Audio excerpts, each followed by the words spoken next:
जय हिंद। एक बार फिर आप सबका स्वागत है हमारे YouTube चैनल SR एजुकेशन पर। जैसा कि हम लोग पढ़ रहे थे सामान्य ज्ञान में हम लोग 50 क्वेश्चन पढ़ चुके थे और हमें 51वां क्वेश्चन पढ़ना था। तो 51वां क्वेश्चन हम देख लेते हैं कौन सा है हमारा। तो ये रहा हमारा 91 क्वेश्चन। किस नदी को दक्षिण गंगा के नाम से जाना जाता है?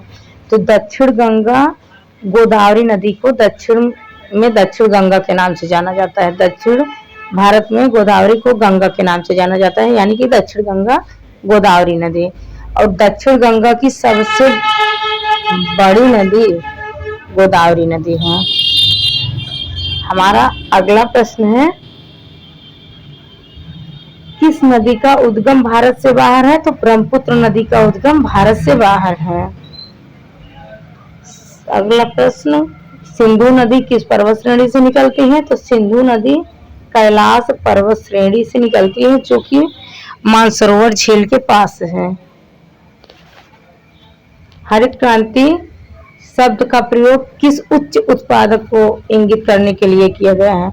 उच्च माने ऊंचे उत्पादक को इंगित करने के लिए किया गया है। तो प्रति हेक्टेयर कृषि उत्पादकता में वृद्धि करके, यानी प्रति हेक्टेयर कृषि उत्पादकता में वृद्धि करने के लिए हरित क्रांति शब्द का प्रयोग उच्च उत्पादन को इंगित करने में किया गया है।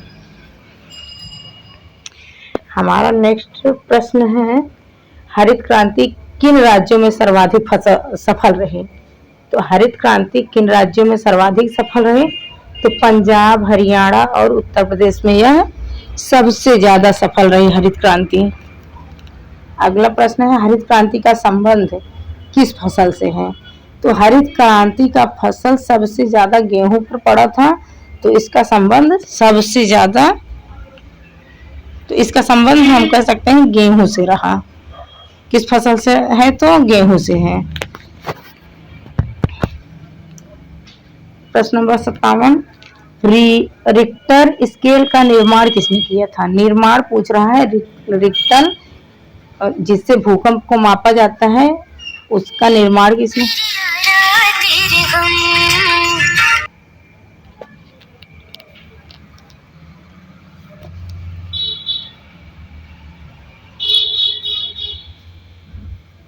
रिक्टर स्केल का निर्माण किसने किया था? तो रिक्टर स्केल का निर्माण चार्ल्स फ्रांसिस रिक्टर 1935 में किए थे। तो रिक्टर स्केल का संबंध भूकंप मापी यंत्र से है। ये एक भूकंप मापी यंत्र है। अगला प्रश्न है, समान भूकंपीय तीव्रता वाले स्थानों को मिलाने वाली रेखा क्या कहलाती है? तो इस रेखा को समभूकंपीय रेखा कहा जाता है। हमारा अगला प्रश्न है, भारत में कितने भूकंपीय क्षेत्रों में विभाजित किया? भारत को कितने भूकंपीय क्षेत्रों में विभाजित किया गया है? तो 4, 2, 3, 4, 5, यानी 4 विभागों में विभाजित किया गया, 4 क्षेत्रों में विभाजित किया गया है। अगला प्रश्न है, संसार का सर्वोच्च ज्वालामुखी पर्वत कौन सा है? तो संसार का सर्वोच्च ज्वालामुखी, सबसे ऊंचा ज्वालामुखी पर्वत कोटोपैक्सी इक्वेडोर में है। कोटोपैक्सी इक्वेडोर में है। हमारा अगला प्रश्न है, संसार का सबसे ऊंचा जलप्रपात कौन सा है? तो संसार का सबसे ऊंचा जलप्रपात एंजिल जलप्रपात वेनेजुएला में है। एंजिल जलप्रपात संसार का सबसे ऊंचा जलप्रपात है। सबसे ज्यादा ऊंचाई से गिरने वाला जलप्रपात एंजिल जलप्रपात। हमारा अगला प्रश्न है, ज्वार भाटा के कारण समुद्री जल स्तर में उत्पन्न अंतर को क्या कहते हैं? तो ज्वारीय परिसर कहते हैं। ज्वारीय परिसर ज्वार भाटा के कारण समुद्री जल स्तर में उत्पन्न अंतर को कहते हैं। अगला प्रश्न है, सूर्य के प्रकाश की सहायता से शरीर में किस विटामिन का निर्माण होता है? तो विटामिन डी।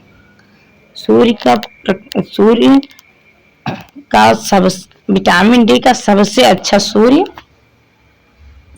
सूर्य को माना जाता है। विटामिन डी का सबसे अच्छा स्रोत सूर्य को माना जाता है। सूर्य। तो शरीर में किसकी पूर्ति होती है सूर्य के प्रकाश से? तो विटामिन डी की। अगला प्रश्न है हैली पुच्छल तारा प्रति कितने वर्षों में दिखाई देता है? तो 76 वर्षों में। हैली नामक पुच्छल तारा 76 वर्षों में एक बार दिखाई देता है। किन तरंगों की सहायता से चमगादड़ें रात में सुरक्षित रहती हैं?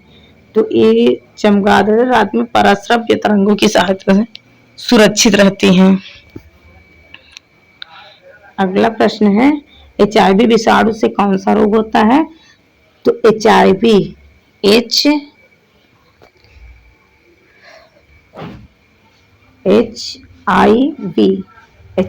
विषाणु से एड्स होता है, एड्स नामक रोग होता है। और प्रश्न नंबर 67 है रक्त का थक्का जमाने में कौन सा विटामिन सहायता करता है?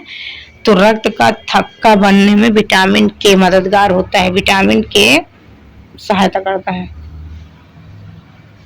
अगला है एम्पियर सेकंड मात्रक है, तो आवेश का मात्रक एम्पियर सेकंड होता है। लाफिंग गैस, हंसने वाली गैस का नाम क्या है? तो नाइट्रस ऑक्साइड। नाइट्रस ऑक्साइड को लाफिंग गैस या हंसने वाली गैस कहा जाता है। क्वेश्चन नंबर 70 बाह्य चुंबकीय प्रभाव से वैज्ञानिक यंत्रों की रक्षा की जाती है? तो लौह कवर में। लौह कवर में बाह्य चुंबकीय प्रभाव से वैज्ञानिक की रक्षा उनके यंत्रों की रक्षा की जाती है। नेक्स्ट क्वेश्चन परमाणु। परमाणु बिजली घरों में किस प्रकार की न्यूक्लियर अभिक्रिया होती है? तो न्यूक्लियर संलयन। विखंडन न होकर संलयन अभिक्रिया होती है। न्यूक्लियर अभिक्रिया न्यूक्लियर संलयन वाली अभिक्रिया होती है परमाणु बिजली घरों में। नेक्स्ट है हमारा गैसों के दाब ज्ञात करने के लिए कौन सा यंत्र प्रयोग में लाया जाता है या गैसों के दाब ज्ञात करने वाला यंत्र क्या कहलाता है? तो मैनोमीटर। मैनोमीटर से गैसों का दाब मापा जाता है। विश्व का सबसे लंबा रेल मार्ग, सबसे बड़ा रेल मार्ग कौन सा है? तो ट्रांस साइबेरियन रूट। इसकी लंबाई कितनी है? तो 10,260 किलोमीटर। 10,260 किलोमीटर लंबा ट्रांस साइबेरियन रूट विश्व का सबसे लंबा रेल मार्ग है। भारत का प्रथम ISO पर प्रमाण पत्र वाला बैंक तो केनरा बैंक, जिसकी स्थापना 1 जुलाई 1906 को हुआ था। प्रथम बैंक जिसने 1946 में भारत से बाहर लंदन में अपनी शाखा खोली तो बैंक ऑफ इंडिया था। इसकी स्थापना 7 सितंबर 1906 को हुआ था। तो स्थापना 7 सितंबर 1906 को, और ये 1946 में भारत के बाहर लंदन में जाकर अपनी एक शाखा खोल ली थी। अगला प्रश्न है HYV कार्यक्रम को भारत में और क्या कहा जाता है? तो नई कृषि नीति के नाम से भी HYV कार्यक्रम को जाना जाता है। भारत के किस राज्य को चावल का कटोरा कहा जाता है? तो भारत के आंध्र प्रदेश राज्य को चावल का कटोरा कहा जाता है। कटोरा यानी कटोरा नहीं, चावल का कटोरा माने सबसे ज्यादा चावल का उत्पादन कहाँ होता है? तो आंध्र प्रदेश में सबसे ज्यादा चावल का उत्पादन होता है। ऑपरेशन फ्लड किससे संबंधित है? तो ऑपरेशन फ्लड चलाया गया था दूध उत्पादन के लिए। दूध की पूर्ति नहीं हो पा रही थी तो ऑपरेशन फ्लड चलाकर दुग्ध उत्पादन को बढ़ाया गया था। क्रिसिल CRISIL का पूर्ण रूप नाम क्या है? तो क्रेडिट रेटिंग एजेंसी। क्रिसिल का पूरा नाम क्रेडिट रेटिंग एजेंसी है। अगला प्रश्न है नेफ्ट का पूरा नाम क्या है? तो national electronic funds transfer. National electronic funds transfer. तो नेफ्ट का पूरा नाम या नेफ्ट का पूरा नाम नेशनल इलेक्ट्रॉनिक फंड्स ट्रांसफर है। अगला प्रश्न है किसने अपने पुत्र और पुत्री को बौद्ध धर्म प्रचार के लिए श्रीलंका भेजा था? तो अशोक ने अपने पुत्र महेंद्र और पुत्री संघमित्रा